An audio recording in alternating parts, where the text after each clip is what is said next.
Hey, what's up, everybody? We have a new YouTube channel. Make sure you subscribe right now. Leave a comment on the video. Share it with your friends. It's also a podcast, 3 and Out, wherever you listen with me, John Middlekauff, Apple, Spotify. We have you covered, as well as thevolume.com. We have merch. Check out. I got 3 and Out hats right now. Thevolume.com. Search the podcast. Buy some merch. Okay, the Detroit Lions win a playoff game in the first time in what feels like 100 years. Incredible moment in Detroit. Honestly, it makes sports cool. Like, if you can't be a little kid and enjoy that, unless you were, betting on the Rams money line, which I wouldn't have blamed you. They did cover. But what a cool moment for a city that clearly their team has been really bad for a long, long time. And I think you saw it on the faces after that game. We will dive into that. Now with the Cowboys losing, the Lions get another home playoff game, playing the winner of Monday night's game. Just an incredible moment for Jared Goff and obviously Sean McVay, who had a remarkable season. But like that Ravens game a month ago, no timeouts at the end of the game. And it cost him. Basically daring Dan Campbell to throw it. And we'll dive into everything. I've had about 3 hours since talking to Coward after the Packer game. I like many people, everyone's texting, like, is Belichick going to go to the Cowboys? And I don't see how it doesn't happen. So we know that the Niners play the Packers, and I'm sure that game will be on Saturday. We now know the Lions play the winner of this Monday Night Football game. So let's buckle up, dive into some football, because what a day. That was, the first game was a jaw dropper, and that was just a fantastic playoff game there in Detroit. So we'll hammer home a little football talk before we get 2 more games on Monday. So things could be worse. But first, I got to tell you about my friends at Gametime, #1 ticketing app, the official ticketing app of this podcast. Just go to your smartphone, go to your iPad, go wherever you download your applications, and download the Gametime app. You want to go to one of these playoff games? Do you live in Detroit? Do you live in Michigan? Are you a Lions fan? You want to witness history? 2 playoff wins? I mean, they're going to be favored next week. So if you live in any area, you want to see your team play, obviously basketball, college or pro, concerts, Swifties. You see my guy Kyle Juszczyk, his wife is going viral. She makes these incredible jackets for Taylor Swift. Who knows? Maybe she'll wear one time at a concert. But if you want to go see her or anyone else in concert, you just download the Gametime app. Promo code John, $20 off your first pair of tickets. Very easy to use. Cannot recommend them enough. I've used them personally countless times. Use them to get a Christmas gift for my brother. Just download that Gametime app. Promo code John, John. Before we dive into the game, that really was a cool moment. And I think what's cool about the NFL, unlike the other sports leagues, it's very, very difficult to win in baseball if you do not have a payroll. It just is. Unless you have Billy Beane or the guys running your organizations like the Tampa Bay Rays, most often you're not going to win. You're not going to be in the playoffs. In the NBA, if you do not have a high-level, top-end superstar, your team's usually average or sucks. Right? In football, at any moment, you snap the fingers and your team can have a good season. And at any moment, if you get the right GM, the right coach, and you draft well, and you just get a well-run organization, you can just be consistently competitive. And that's what's crazy for how poor and crappy and just consistently awful the Lions have been most of my life. Because when you're bad in football, you consistently draft high, and they'd hit on a lot of players. But when it came to coaches, when it came to GMs, they were just never a well-run organization. And when they made that move of hiring Campbell and the GM from the Rams, and they decided to trade Stafford, and he asked for a trade, and they decided between 2 options, and it was the Niners and the Rams, 2 first-round picks in Jimmy G or 2 first-round picks in Jared Goff. And because of the connection with the executive and Jared Goff, they went with that trade. And it changed their franchise. And then they used the picks. And I'll never forget. And listen, draft analysts and people that like on the internet talk about the draft, crush your draft if they don't like the players you pick. And I never understood the outrage over the draft with the Lions that went from 6 to 12 to take Jahmyr Gibbs, who's a stud, and then use the second pick to acquire Laporta in the beginning of the second round. Because that draft, including with the Goff trade and hiring Campbell, a visionary who brought Ben Johnson, who's clearly been awesome, and elevated him to offensive coordinator last year, has changed the franchise. Gets their first playoff win in 30 years. They keep showing the 90-year-old who's been a season ticket holder there for 50 plus years. And it's just an incredible moment for the city. But that's the NFL. You snap your fingers and all of a sudden the team is good, right? And it's just about getting the right management and a competent quarterback. Now, if you get a superstar quarterback, you can compete for Super Bowls. I don't know if the Lions are quite there yet, but they're clearly competing for the NFC. They're going to be favored at home in the second round. And to me, this has always been and always will be a management league. It's run by the GMs and the coaches. Because of the non-guaranteed contracts, you can turn over your roster with the snap of a finger. And if you're well run around the draft and by making trades, you can do what the Lions have done, who now look like a team that is going to be a double-digit win squad for the next several years. Now, clearly with the Packers' emergence, and we'll see what happens with the Bears this offseason, the division should get better.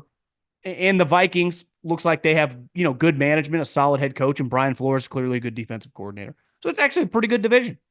But the Lions, what they have done, for as ugly as it was several years ago when they traded Stafford, it's as fun and awesome to watch as now. And let's face it, they're only going to get better. Their DBs, specifically their corners, are not good. So if they can just go out in free agency or with the trade, get a legitimate starting corner, their defense will be dramatically better. As they talked about tonight, they hang their hat, their run defense is good. Hutchinson is an impact pass rusher. Offensively, they are stacked. And you saw that on full display because the Rams also loaded. The Lions are just as good, if not more explosive, because their offensive line is better.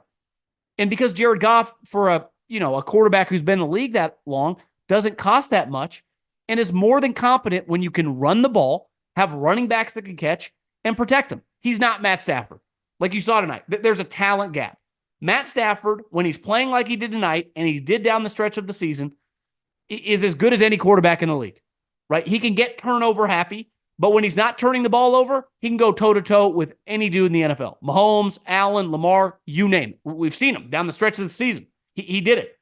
But tonight what you saw is a culture change, something they stuck with their entire time under Dan Campbell. And McVay, who now has had multiple moments. Andy Reid took a lot of shit for this in his Philadelphia days. And part of it, I would imagine it stuck harder because he had never won a Super Bowl. McVay has, so criticisms don't stick to him as much. And listen, did a remarkable job this year. If you told me you voted for McVay for Coach of the Year, I wouldn't even argue with you. I'd be like, I get it. But in that Ravens game, which they ended up losing in overtime, and tonight, they get to the end of the game, and they don't have any fucking timeouts. And in these tightly contested games that are 24-23, 28-27, if you got a punt and you don't have any timeouts, you are at a massive disadvantage. And then when he chose to not call a timeout and run it down to the 2-minute warning, well, you only got one timeout, and it's second down, you're daring Dan Campbell to throw. You're daring, Mike Tyson to hit you in the face. What do you think he's going to do? He's not going to play it conservatively. He hasn't played it conservatively for the last 2 years. He's going to be aggressive. So when he told or gave the go-ahead to Ben Johnson, let her rip. Let's put the nail in the coffin here. Let's end their season. Was anyone surprised? So to me, they put him in, and it's not always the coach's fault. Clearly, Matt Stafford, sometimes their offense can be a little discombobulated. But like part of paying Matt Stafford, obviously an elite player, helped carry them to the position they're in. But it's on him on the field to kind of run the operation. I can't be getting delay of game penalties or force my hand to call a timeout so we don't in the second half of a one-score game on the road. Because, now listen, they might not have been able to stop him regardless, but you put yourself in a position where you're completely screwed. And they get to go victory formation, basically with $150 left, and just end your season. So to me, McVay and Stafford, deserves some criticism because this has cost them twice in the two biggest games of their season. The Ravens game, which they easily could have won, but they don't have any timeouts. And same thing here is they screwed up in the second half with just clock management. And to me, that's always on the coach and always on the quarterback. And it's just, I'd argue it's unacceptable in the biggest moments when you are a top 5 coach and the way he's playing, a top 5 quarterback, costing your team's games. And it cost them the night. Now, the Lions deserved it, right? They made big time plays when they had to. They came out of that game the night and I would say, shoved the Rams around. And they can get in spots because of their offensive line where they physically impose their will. And to get back to, like, Gibbs and Laporte are like two of my favorite players in the league. And I'll never get over the reaction on draft day to all the pundits. Like, you can't take a running back. You can't. It's one of the worst drafts we've ever seen. So I take the guy at 12 and I add a pick. And then they both score touchdowns in a playoff game. And, Laporta's breaking rookie tight end records. Gibbs looks like the next Alvin Kamara. And my team's headed to the second round. So if I'm Dan Campbell and everyone associated with the Lions front office, it's a giant kiss my ass, internet, because we nailed that draft. You can have some of those other average players that we didn't pick. So just a remarkable moment for the Lions. Awesome moment for Jared Goff. And to me, the timeouts and the clock management for the Rams, because I think Puka Nacua, I don't even think this is like overstating it, is one of the best rookies. Obviously, his stats speak for himself, but I'm just saying the eye test, the impact he has on a game-to-game basis, and his overall impact on the team I've ever seen. Like, you could put him right up there with Randy Moss. You could put him up there with, like, Andrew Luck, CJ Stroud. It's absolutely incredible how dominant the player is. Now, he's clearly a tough guy, and his ability to go over the middle, and as Collinsworth said, like, he knows he's going to get destroyed. Well, it's 2024, Chris. Headhunting's not allowed. So he knows he's not going to get hit high. He knows he just has to get braced for the tackle once he lands on the ground. Now, he benefits a lot, and he's willing to do this, is go over the middle of the field when you're not going to get chin checked, but he's willing to not have alligator arms. And he changed the Rams. Him, Kieran Williams, obviously Cooper Kupp and Aaron Donald are healthy. They had a remarkable season. I'm not trying to, diminish what they accomplished. I thought they were going to draft near the top 5. I thought they were going to be terrible. Early on in the season, before the season kicked off, I think I single-handedly talked Coward out of it. He loved the Rams. I'm like, Colin, have you looked at their roster? I didn't really know who Puka was. But if you watched the Rams, you found out quick. This kid was remarkable. And to me, he changed the team. He really did. They have an awesome coaching staff. You saw tonight, one thing that was littered so far in the games on Saturday and Sunday, offensive coaches shining. Tonight, McVay, Ben Johnson as play callers. LaFleur against McCarthy absolutely ran circles around Dan Quinn. Andy Reid, last night was easy. Clearly didn't break a sweat. It was negative 50 degrees. And the first game, Bobby Slowick, a Shanahan guy, and CJ Stroud. This league is about play callers and coaches. And when you got play callers and quarterbacks, and when you have a good play caller and you have a competent quarterback, let alone a high-end guy, it's on like Donkey Kong, baby. And listen, Jared Goff is just a competent, solid starter. He has an elite offensive coordinator. Elite. Like that guy, I don't know how he's going to be as a head coach. I honestly don't know that much about him. Never met the guy. Don't really know anyone that knows him. But when you watch him call a game, he's a high-end play caller. Now, being a head coach is about much more. It's about leading the group. It's about leading your coaches. It's about making tough decisions. It's about motivation as well as staying on your defensive staff. So it's about more than just handling half the team and only focusing on scoring points. It's clearly hard because we've seen a lot of play callers fail. But if he has any sort of leadership, he clearly has the chops to be a McVay, Shanahan, LaFleur. Because as a play caller, that's a special guy. I mean, that's Sean McVay. You watch when Matt Stafford's healthy, you give him Puka Nacua, they're lighting up the scoreboard. And as Dan Campbell said at halftime, listen, basically, we don't got Revis and Sherman out there. We just need to not allow these deep bombs. We can handle allowing 10, 15-yard completions. We cannot give up explosive play touchdowns. Because if we're doing that, we're going to lose unless we score 45 points. And in the second half, they just found a way to just limit. So they were still getting, obviously Puka was going off still, but the scoring the touchdowns, because that is ultimately the downfall of the Lions. And that's why on any given week, hell, if they play the Eagles next week and A.J. Brown and Devontae Smith were to get healthy, you could score points on them. But you can't run it on them. And offensively, especially at home, because Jared Goff, we know, is not a play an inclement weather guy. Like, listen, I was hard on Tua last night. If you put Jared Goff in Kansas City, probably look the same. But you put Jared Goff in a dome, especially in a home environment in Detroit, he can look really, really good. Now, he didn't look as good as Stafford because he's not as good as Stafford. And ultimately, when they made the trade, the 2 first round picks and Jared Goff, I don't think they thought they were getting this. He's been better than they even want to admit. And part of that, you deserve credit for having the mental toughness when, Sean McVay publicly shit on the guy. Acted like the guy couldn't play dead in a Western. Like, acted like he just wasn't any good. And at points in time, he might have been correct, but he gave up on the guy. And any human being, I don't care what industry you're in, when a boss or someone you work with or someone, a partner, someone you do business with, gives up on you, says you're not good enough, we don't want to do business with you anymore, it hurts. I don't care if you make 25 million or you make 250 grand or you make 25 grand. We're all human beings. We all have some self-belief internally. And when you're told that, like, you got 2 options.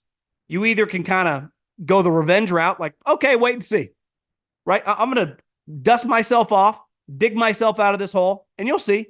It might take a year, it might take 3. You'll hear from me again. Or you can just go in the tank and quit. And let's face it, a lot of people do that because that's the easy route. And if you would have asked me when they got Jared Goff, I'd be like, probably not going to go well. But maybe I was just buying into what Sean McVay is saying. But since he's been there, especially after the first season, these last 2 years with Ben Johnson, he has been really steady Eddie. He really has. Now, he doesn't always play outside. Guess what? He doesn't have to play outside. This is the NFC. San Francisco, 60 degrees. Dallas, if they had to go there, indoors. Detroit, they play in a dome. So now their next 2 games, obviously next week, inside. Big advantage, Jared Goff. And even the following week in San Francisco, what's the worst case weather? 55 degrees and like a drizzle rain? This is not Kansas City. This is not New England or Buffalo. The NFC, when it comes to weather, is a dramatically easier path. So if I'm a Lions fan, the jubilation and the excitement I have for tonight, like, I'd get a little greedy. I'm thinking we're winning another playoff game. Now, we'd be, depending on how good the Niners look next week, 7, 8, 9 point underdog. But listen, no one's going to pick us to win. And if we get to the NFC Championship game after not winning a playoff game for 30 years, have a coach who's legit, have a star offensive coordinator, which is going to suck to lose. But I'll say this about Dan Campbell, like, he's proven to hire pretty good coaches. And part of, like, Jim Harbaugh doesn't call any plays. He's just a leader. Now, he's an offensive guy like Dan Campbell, but you know what he's good at? Hiring a good staff. So when you have limitations, hire a really good staff. And I give Dan Campbell credit. So same thing with Sean McVay. What has Sean McVay done consistently since he's got there? Well, he's not a defensive guy. He's the offensive play caller. So what does he do? Wade Phillips, Brandon Staley. I mean, it worked out actually pretty well the year he had him. And then Raheem Morris. He does a really, really, even this year, he turned over his coaching staff with like 5 or 6 assistants. I know one of them, Ryan Wendell, a Fresno State guy, his offensive line coach. How much better is his offensive line this year with Ryan Wendell? So your staff is so critical in football. Even if you're a play caller, your position coaches, your offensive line coach, your wide receiver coach, they're preaching your vision and your mission on a daily basis. So I watched 2 teams that's high-level coaching. Like the Cowboy-Packer game. I watched one team that was buttoned up, another team that was an embarrassment. Like tonight, like I'm not making fun or have any look any different on the Rams. Beside, McVay gets a little away with some criticism with the late game management. Something I noticed this year. And I've noticed in years past. But when you get in these positions without any timeouts, it puts you at a huge disadvantage. And ultimately, the Lions made them pay. And now they're going to the second round of the playoffs. The Detroit Lions. Now, listen, it's not. I don't think it's that crazy. I know a lot. Like, I wasn't alone. I picked them to win the division. So if you win the division, obviously you get a home playoff game. I thought they were going to be good. Now they're probably better than I thought they would be, but and now the way the playoffs have kind of broken, it looks like they're in pretty good position to win another playoff game. So you got to take advantage sometimes when openings occur. Like you get a chance and the floodgates open because another team screws up, might be an easy path for another victory. And the Lions clearly have taken advantage of that. So congratulations to any Detroit Lions fan out there. It's special because, some fans, I had a New England Patriot fan, anyone that listens to the Middlekauff mailbag, asked me if he could quit being a New England Patriot fan. He's like 40 years old and go root for another team. It's like, bro, you've just watched 20 years of ass kicking. You can handle a couple tough years. Like being a Lions fan, that's hard. That's not easy. I mean, that's a challenge. And the cool part about this team, just no different than the Rams, it's a team you would take a lot of pride in, right? A lot of tough guys. How awesome is St. Brown? What a badass Laporta is after having that injury last week and playing through it this week. Having a homegrown guy on your team in Hutchinson who looks like, I don't know if he's ever going to be maybe TJ or JJ Watt or Myles Garrett, but he's probably in that second tier of damn good player, going to make some Pro Bowls and be a guy that we can build a defense around and, get us double-digit sacks on a yearly basis and just be a high-level, hardworking grinder ass kicker. And then you keep doing a good job on the back end, you're going to have a good team because talent is not their issue. And when you get those couple first-round picks, the other thing you got to do is take advantage of it and get the right players. You see it all the time, like the NBA's king of this. I trade a star player, I get 17 first-round picks back. It's like, who'd you end up drafting? Right? Like, who'd you pick? Part of the reason Seattle, to me, is an appealing and intriguing job is because when they pivoted away from Russell Wilson, they landed a lot of good players with the draft picks. They hit on a lot of guys. So I just look at the Lions like a really talented team. Yeah, they have some flaws. The 49ers second corner is not great. Like most teams are not loaded in the defensive backfield. I watched their two safeties. They're pretty good now that CJ's back. And the second round pick from Bama, he's a good player. So it's just corners, in which I would imagine they either draft a corner high, or maybe if a guy becomes available who's a legit corner, maybe you trade your first round pick for him. Like you're kind of in that market. And now Jared Goff's done enough to I think you just kind of roll with them till you figure out how you get your take a swing for your type Patrick Mahomes. They kind of feel like they are in the position like Andy Reid was with Alex Smith. They're going to be really good. And you could argue this team might even be a little more talented than some of those early Alex Smith Chiefs team. Now, Andy, you felt better about because you were never going to lose your play caller. The one big question mark this offseason will be, I mean, there was a report within the last month that Ben Johnson wants $15 million. And a lot of people, I know his agent who represents all the Shanahan guys, poo-pooed it. That's not necessarily true. And I don't even know if he's saying I'm a $15 million coach. That's my starting point. But I do think enough people are going to be interested. How does a price go up, right? Anyone ever bought a home? Takes a couple people bidding on it, right? If you just got one bidder, he's got the leverage. But when I got two teams, maybe three teams that want my services, that number might start at $10 million a year and might end up at $14, $15 million.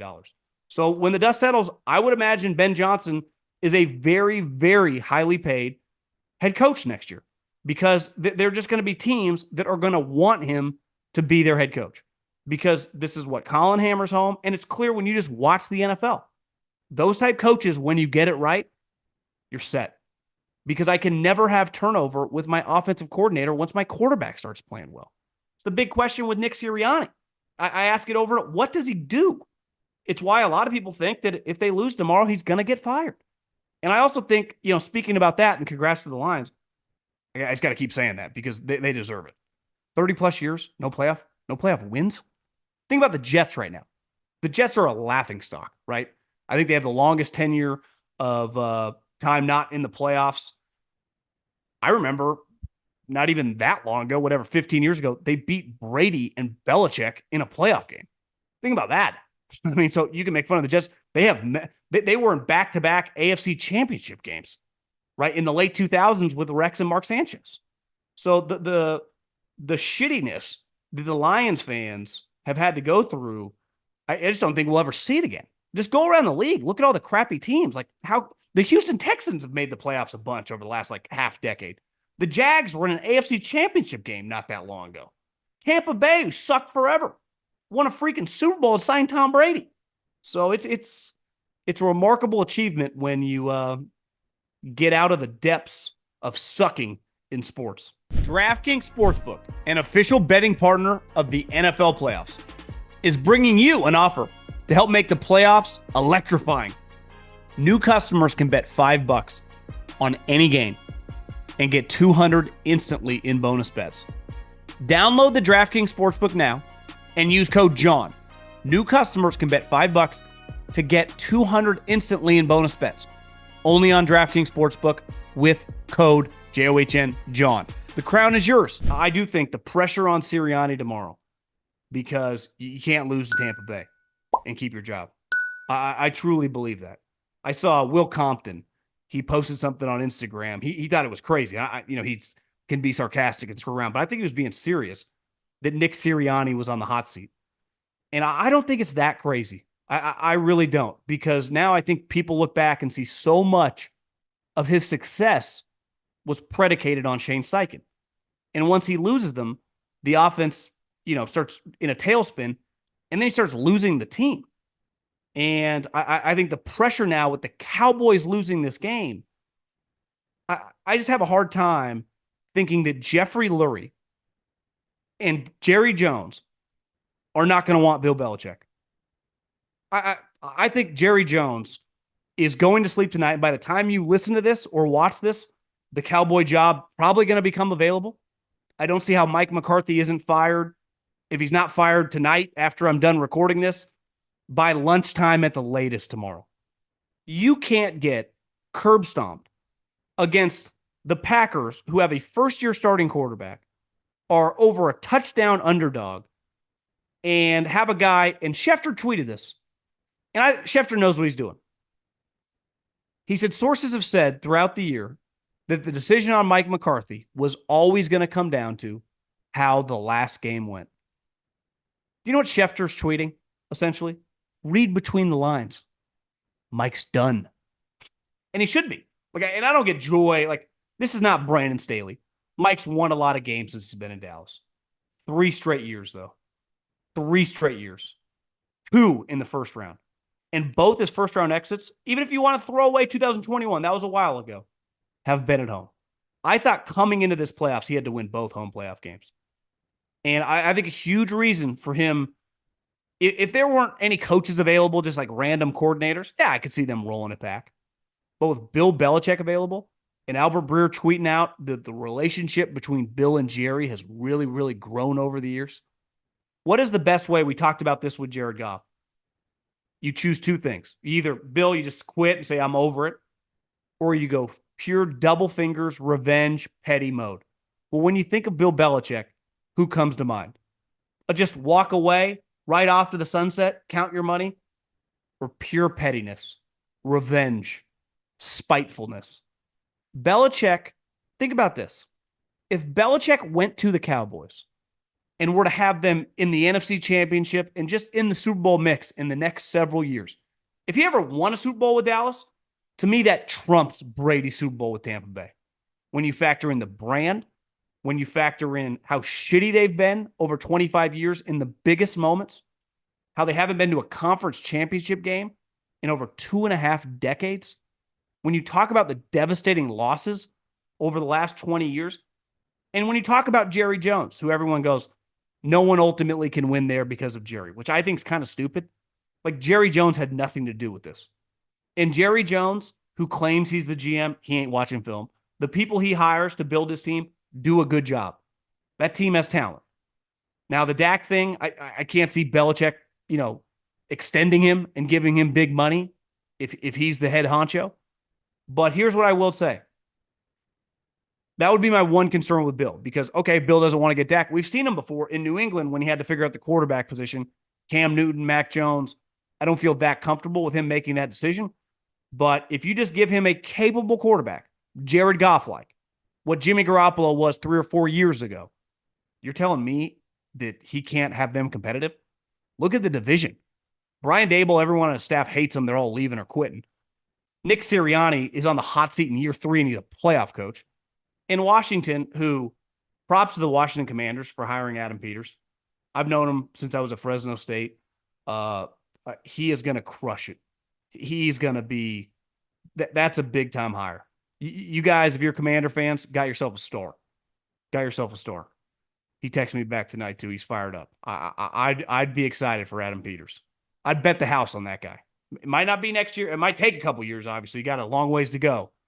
But if you're Belichick, you go, wait, Sirianni, Washington's rebuilding, and the Giants and Daniel Jones and Brian Daboll, who I taught everything he knows. What? I think the Cowboys, the bright lights, the brand, and the revenge on Robert Kraft and the conversation around Tom. I think Bill, it's not necessarily like he doesn't view Tom that way. He clearly likes him a lot. If you read the Wickersham article, he told him, some of the quotes in there about when they talked after the game. Was it last year when they played in New England? And he basically told him, like, listen, I was wrong, but you were better off going to Tampa. That team was better off ready to win. I do think he's coming after the Krafts, especially Jonathan Kraft. If you're Bill Belichick, it's one thing. He clearly respects Robert Kraft, right? Even if he disagrees with getting fired, he hates Jonathan Kraft, despises him. You get a chance to read that Wickersham article, read it. They don't like each other. And to me, it'd be about that. It'd be about having success. And when you have success with the Cowboys, because of their brand, the fans, if Bill Belichick goes there, you think people talk about the Cowboys a lot now? I can't even imagine what's coming. But it just makes too much sense. It really does. And honestly, I expect it at this point. And I think some things we hope for, like I kind of wanted to see Harbaugh with the Raiders. By all accounts, people I knew in the NFL texted me like 2 weeks ago. There were some reports that they might have met during the Rose Bowl week. Feels like he's going to the Chargers. Like the intel I have, not just on the internet, but texting around, like I would bet on Jim Harbaugh being the head coach of the Chargers. Right? So if Jerry ain't going to get him, I think Belichick and the Dallas Cowboys sign me up. And yeah, what a day, what a moment. That Cowboy thing just kind of changes the landscape of the league. And I think puts all eyes on the Eagles tomorrow. Because I think Jeffrey Lurie would also, and Howie, would be highly interested in Bill Belichick and Josh McDaniels combination, right? If Nick Sirianni loses tomorrow to the Bucs. I don't think they're going to lose. Like I wouldn't put money on the Bucs, but how could it shock you right now? That's one game. Like tomorrow, I expect the Bills to win easily. I don't know, how, the weather and stuff, the score might not reflect it, but I don't expect to watch tomorrow and think during the game, oh, the Steelers are going to win. I don't expect that to happen. But the Eagle-Bucks game, I'm prepared for everything. The other thing is when you get this, there's an intensity around it. Like part of McCarthy, there was a pressure. He knows if he fucked up, he was done. What do you think Sirianni thinks? You don't think Sirianni thinks he's coaching for his job tomorrow? 100% he does. So you get down maybe 10-3 in the second quarter. Maybe you get a little out of character on a decision. Maybe you get a little tight. It just can unravel fast. Maybe your team starts feeling you. Maybe, they claim they like him. Maybe they kind of tap out on him because they have lately. So I am fully prepared for that thing to go full bananas. I really am. And last but not least, I'm going to end on this. I talked about Colin a little bit, but I've seen a lot of people on the internet. Jed Fish went from Arizona to Washington. And a lot of people around the University of Arizona are obviously really hurt. And they feel they got lied to and played with. And basically how often like the players get screwed. This is not 2015. The players and the coaches in present day can both leave whenever they want. So now you are not allowed. It's very disingenuous to complain about coaches leaving. Players are leaving all the time. I don't care about either. You want to get a better job? Get a better job. The University of Washington going to the Big Ten is a better job than Arizona, which is a basketball school. But I don't want to see media members like, I can't even imagine being the players in the family. Why not? If they're good enough, he'll take them with him to Washington and they'll get more NIL money. Or they can go to some other bigger school. Like, there are no constraints. You're not handcuffed to the school anymore. It was a fair argument years ago. It was like, wait, I just committed to this guy and a year later he's bouncing for another job? Totally understood it. Understand for an 18, 19-year-old to be shell-shocked. This is now a transactional sport. players and coaches. You can't feel bad for anybody. Free market, everyone's available at all times. There are no contracts. You can transfer whenever you want. Now, I don't think the players are saying that. I think it's the media portraying their own beliefs. It's like, get with the times, guys. It's like I've thought about this with the Peacock thing. I'm not pro Peacock or anti Peacock or anti any of these streaming or pro streaming. It's just the reality of the business. And I was thinking about it, like, I understand as a fan being like, I got to subscribe to this. It sucks. I get that. I totally do. I saw so many people in the media complaining about it. It's like, you work in the industry, guys. Weren't you the same people like 7 years ago? Like, we can't transition to video. Well, we are, and that's where everything's going. So you either transition or you get laid off or stop working, right? Newspapers can't die. They're part of the fabric. No, they're actually dead. You either blog, find ways to be on YouTube, start a podcast, or get lapped. Same thing happened in radio. And all these people complain about things that are like, you're complaining about things in the rear view mirror. This is the future. This is the reality. So, like, these players, if you sign up, ultimately, you can leave whenever you want. And no different with these streaming service. Ideally, I wish we had one streaming service, everything was there. That's not a reality. NBC is dying hard. Like, they are not going to be around as presently constructed in 10 years. Peacock has to survive for them to keep functioning. And they are a major partner of the NFL. So I understand when they go to the NFL, like, we need to do this streaming only service. Would it be easier for everyone in the country if they were on the actual, broadcast NBC channel? Of course. But that channel might not be around in 5 years. And if they don't start transitioning now, they're dead. Ask all the newspapers that refused to transition 15 years ago how that went. Ask all the radio stations over the last 10 years that refused to slowly transitioning to streaming, to video, how that's gone. Not well. So I've never like pom-pom waving. I think a lot, especially, sometimes I have a cocktail or two and I'll interact with the people on the old X channel, as my mom likes to call it. This is it's just a reality of the world we're living in. So Jed Fish took a better job. And if the players want to bounce, leave. You can tomorrow and go take an NIL deal up there. But no one's feeling bad for anyone anymore in college football in 2024, players or coaches.